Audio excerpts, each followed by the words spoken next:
వీళ్ళు సాక్షిలో రాశారు. ప్రజల గొంతును గుర్తించండి అంట. ప్రజల గొంతుని అందరూ గుర్తించారండి మీరు తప్పిస్తే.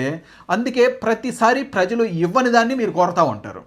మీకు 2014లో జగన్మోహన్ రెడ్డి గారికి ప్రధాన ప్రతిపక్ష నేత హోదా ఇస్తే ఆయన ఆ రోజు బయటకు వచ్చి మాట్లాడింది 20 మంది టచ్లో ఉన్నారు, చిటికేస్తే నేను ముఖ్యమంత్రిని అయిపోతాను, ముఖ్యమంత్రి హోదా వస్తుంది అన్నాడు. 2019లో చంద్రబాబు నాయుడు గారికి ప్రధాన ప్రతిపక్ష నేత హోదా ప్రజలు ఇస్తే ఇతను వచ్చేసి నేను చిటికేస్తే 6 ఎమ్మెల్యేలు నీ దగ్గర నుంచి ఇటు వస్తారు, నీకు ప్రధాన ప్రతిపక్ష నేత హోదా పోద్ది అని అనేసి అంటారు.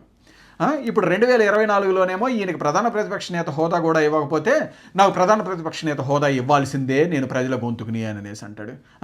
ఏనాడు ప్రజల తీర్పుని గౌరవించకుండా ప్రజలు ఇచ్చిన దాన్ని కాకుండా వేరేదాన్ని నేను చిటికేసి లాగేస్తాను అని అనేసి దౌర్జన్యకరంగానే మాట్లాడాడు.